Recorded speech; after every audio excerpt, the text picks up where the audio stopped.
வணக்கம். வாங்க இன்னைக்கு குழந்தைங்களுக்குலாம் ரொம்ப பிடிச்சமான ஃப்ரெஞ்ச் ஃப்ரைஸ் எப்படி பண்ணுறதுன்னு பார்க்கலாங்க. நல்லா கிறிஸ்பாக இருக்கு பாருங்கள். 3/4 கிலோ அளவுக்கு உருளைக்கிழங்கு எடுத்து வச்சுருக்கேங்க. ஃப்ரெஞ்ச் ஃப்ரைஸ்க்கு சிப்ஸுக்கெலாம் பார்த்திங்கன்னா நம்ம சிப்ஸ் உருளைக்கிழங்கு வாங்கிக்கணும்னா ரொம்பவே நல்லாயிருக்கும். இப்போ முதல்ல இதில் தோல் சீவிடலாம். இந்த 2 பக்கமும் நம்ம லேசாக சிப்ஸ் சீவலில் சீவிடலாங்க. அப்போ தான் நமக்கு கட் பண்ணுறதுக்கு நமக்கு வசதியாக இருக்கும்.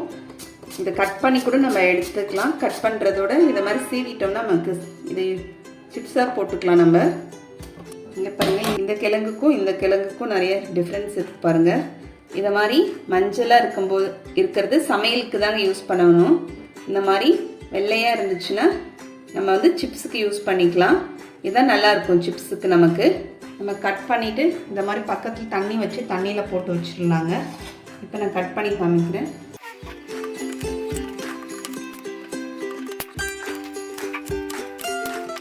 இந்த சைஸில் நம்ம எல்லாத்தையும் கட் பண்ணி எடுத்து வச்சுக்கலாம். இப்போ இதை கட் பண்ணினது நம்ம ஒரு 3-4 தடவை திரும்பி தண்ணி மாற்றி கழுவி எடுத்து வச்சுக்கலாம். அப்போ தான் அதில் இருக்கிற அந்த ஸ்க்ராட்ச்லாம் நமக்கு போகும். இப்போ 4 தடவை கழுவி நல்லா எடுத்துகிட்டு வந்தாச்சுங்க. தண்ணி பாருங்கள் எவ்வளோ கிளியராக இருக்குது. இந்த அளவுக்கு நல்லா கிளியராக இருக்கணும் தண்ணி. இங்கே ஸ்டவ்வில் இப்போ தண்ணி சூடு பண்ணிகிட்ருக்கேங்க. இதில் நல்லா 1 டேபிள் ஸ்பூன் அளவுக்கு நம்ம உப்பு சேர்த்துக்கலாம். இப்போ தண்ணி கொதிக்குது பாருங்கள். இப்போ நம்ம இதில் உருளைக்கிழங்கு சேர்த்துடலாம்.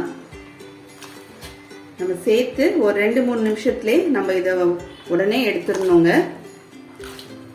இப்போ இந்த பவுலில் நம்ம நல்லா சில்லுன்னு இருக்கிற தண்ணியாக நம்ம சேர்த்துக்கலாங்க.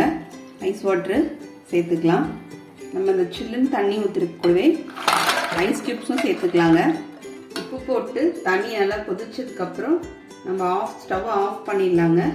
ஆஃப் பண்ணிவிட்டு இதை போட்டு விட்டு 2லேருந்து ஒரு 3 நிமிஷத்துக்குள்ளே எடுத்துடணும். ரொம்ப வெந்துடக்கூடாது. அதுக்காக கொதிக்கிற தண்ணியிலேருந்து எடுத்து நம்ம உடனே சில்லுன்னு இருக்கிற தண்ணியில் சேர்த்துடணுங்க.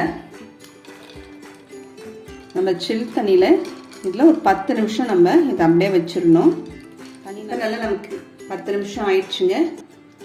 சில் தண்ணியில் போட்டு வச்சு இப்போ இதை நம்ம எடுத்துடலாம். இந்த மாதிரி ஒரு துணி எடுத்துக்கலாங்க. இந்த சிப்ஸ்லாம் தனியாக பிரித்து எடுத்துக்கலாம். இந்த ரவுண்டாக இருக்கிற சிப்ஸில் துணி போட்டு நல்லா ஒத்தி எடுத்துக்கலாங்க.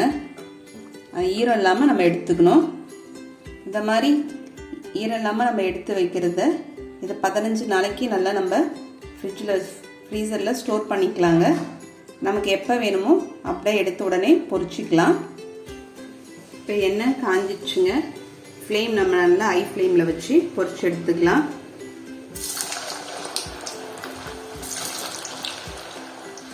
இப்போ நமக்கு பாதி வெந்ததுக்கப்புறம் நம்ம எடுத்துடணுங்க.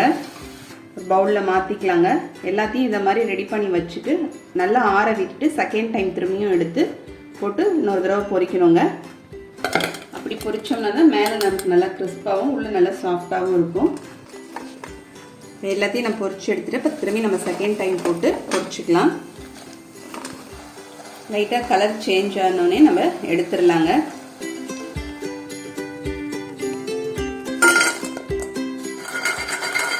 இப்போ செகண்ட் டைம் போட்டு பொரிச்சு எடுத்துட்டு நல்லா கிறிஸ்பாக இருக்கு பாருங்கள். இப்போ கொஞ்சமாக சால்ட்டு போட்டுக்கலாங்க.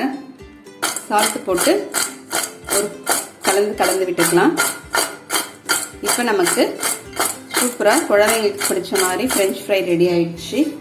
உங்களுக்கு இந்த வீடியோ பிடிச்சிருந்தா லைக் பண்ணுங்கள், ஷேர் பண்ணுங்கள், மறக்காமல் சப்ஸ்கிரைப் பண்ணுங்கள். அடுத்த வீடியோவில் பார்க்கலாம். தேங்க்யூ.